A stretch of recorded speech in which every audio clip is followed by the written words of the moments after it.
सहनावतु सहनौ भुनक्तु सह वीर्यं करवावहै तेजस्विनावधीतमस्तु मा विद्विषावहै। ॐ शांति शांति शांति।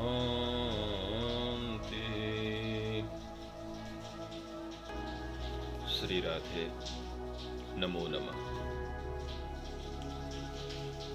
प्रिय दर्शकों, आप समस्त महान भावों का हमारे चैनल में हार्दिक स्वागत व अभिनंदन है। जैसा कि आप जानते हैं, पूर्व के एपिसोड में आपके लिए धर्म प्रकरण के अंतर्गत धर्म के विभिन्न अंगों या तत्वों की व्याख्या आपने श्रवण की थी। उसी प्रकरण के अंतर्गत आज हम पुनः धर्म के दूसरे अंगों के विषय में चर्चा करेंगे। धर्म के विभिन्न अंगों में जो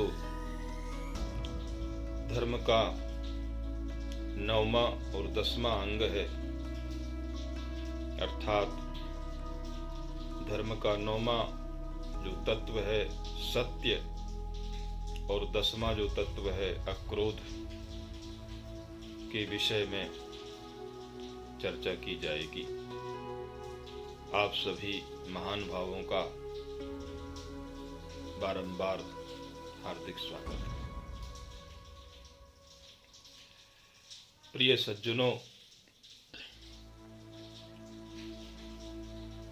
धर्म के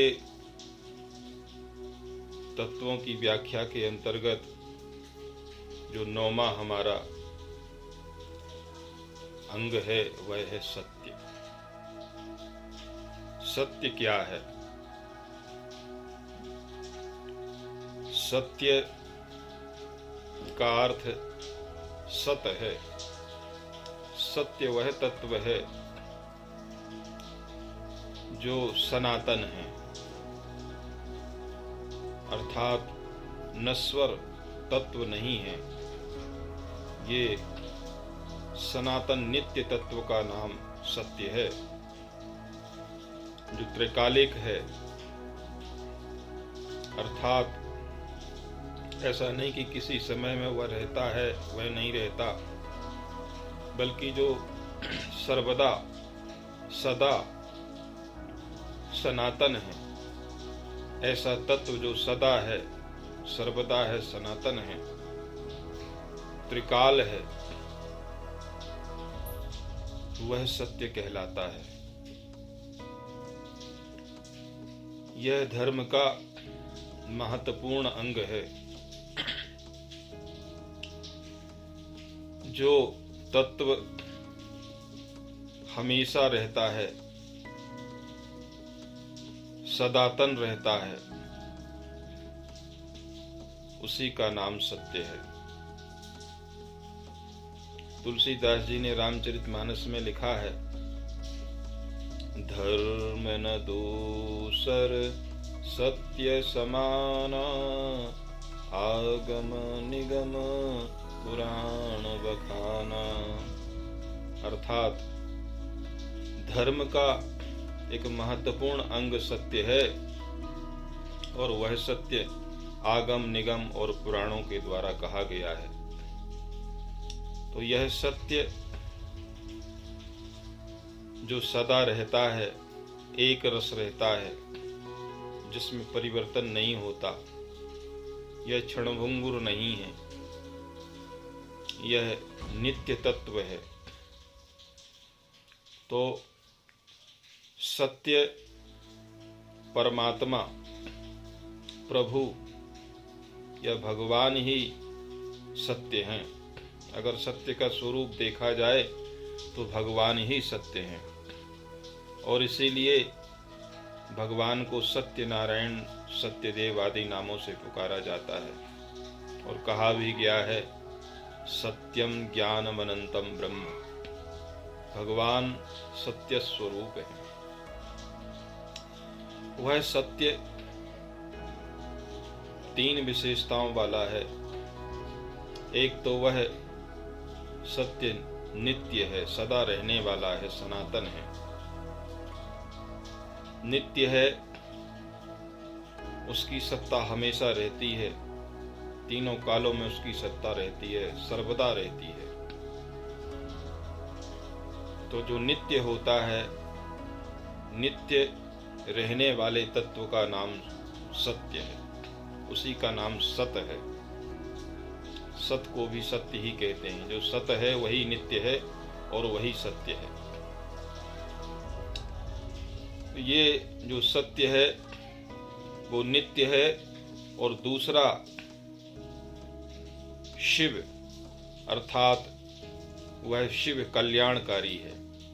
सत्यम शिवम सुंदरम, वह सत्य कल्याणकारी है, नित्य है, कल्याणकारी है, और उससे अधिक सुंदर वस्तु कहीं नहीं है। अर्थात सत्य सर्वाधिक सुंदर है। सुंदरता में सबसे अधिक सुंदर है सत्य। तो यह 3 विशेषताओं वाला है सत्य। एक तो वह नित्य है, सनातन है, सर्वदा है। दूसरा शिव है, अर्थात कल्याणकारी है, सभी जीवों का कल्याण करता है सत्य। और वह कल्याणकारी है और सुंदर है, सौंदर्य पूर्ण है वह सत्य। तो जो सत्य है वही सभी का कल्याणकारी तत्व है। तो ये सनातन है। सत्य ने धारण कर रखा है, समस्त लोगों की दिव्यता को सत्य ने धारण कर रखा है। इसलिए धर्म का महत्वपूर्ण अंग सत्य है। सत्य कैसा होना चाहिए? जैसा उसका स्वरूप है वैसा ही ग्राह्य है। उसमें ना कुछ घटाना है ना कुछ जोड़ना है।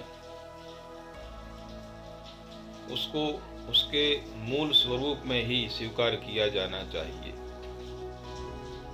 जब उसके सच्चे स्वरूप को स्वीकार करेंगे तभी सत्य के तत्व को समझा जा सकेगा।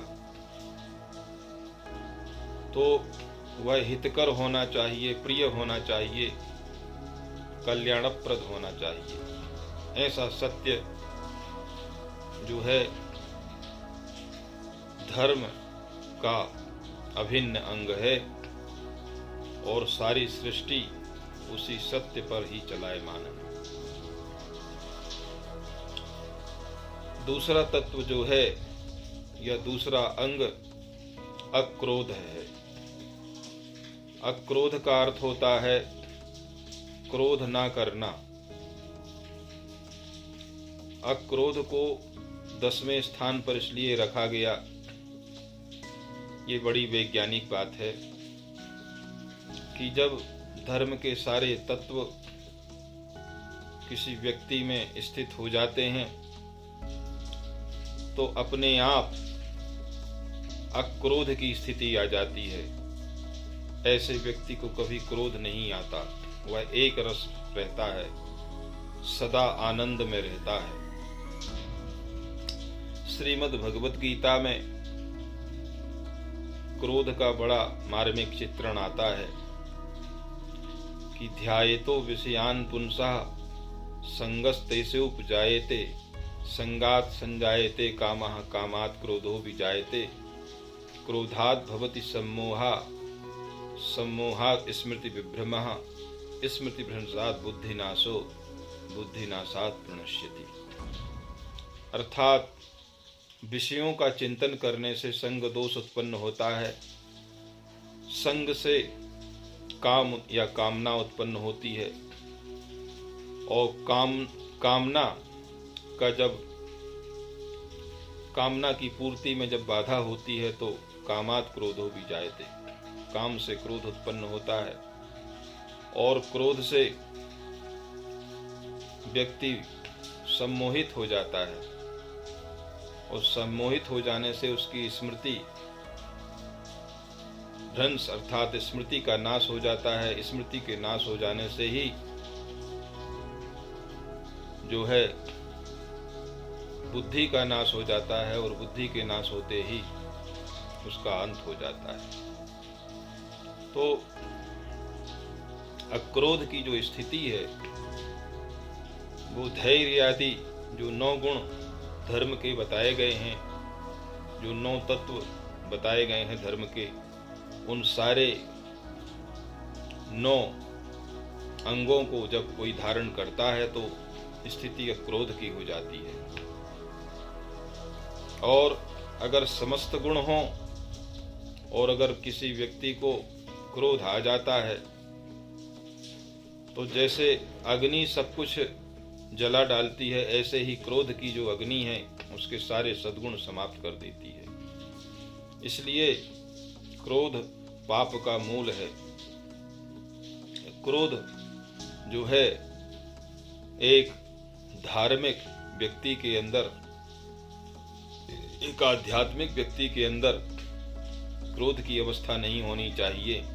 इसलिए मनु महाराज ने अक्रोध का अंग दिया, और जब व्यक्ति के अंदर व्यक्ति का चित्त निर्मल हो जाता है, स्वस्थ हो जाता है, तब वह निष्काम हो जाता है। निष्काम हो जाने से किसी कामना की पूर्ति होने पर या ना होने पर वह जब एक रस रहता है तो उसको क्रोध नहीं आता और वह क्रोध की स्थिति में रहता है। तो ये सत्य और अक्रोध, ये 2 लक्षण, अंतिम लक्षण जो मनु महाराज ने कहे, प्रिय सज्जनों, आपके सामने इन दोनों लक्षणों की संदर्भ में कुछ संक्षिप्त बातें प्रस्तुत की गईं। आगे पुनः हम धर्म के प्रकरण को लेकर के आपके सामने धर्म के ही अंगों में और अन्य अंगों को प्रस्तुत करेंगे। तब तक के लिए आपसे आज्ञा लेते हैं। हरि ओम तत्सत। श्री राधे। नमो नमः।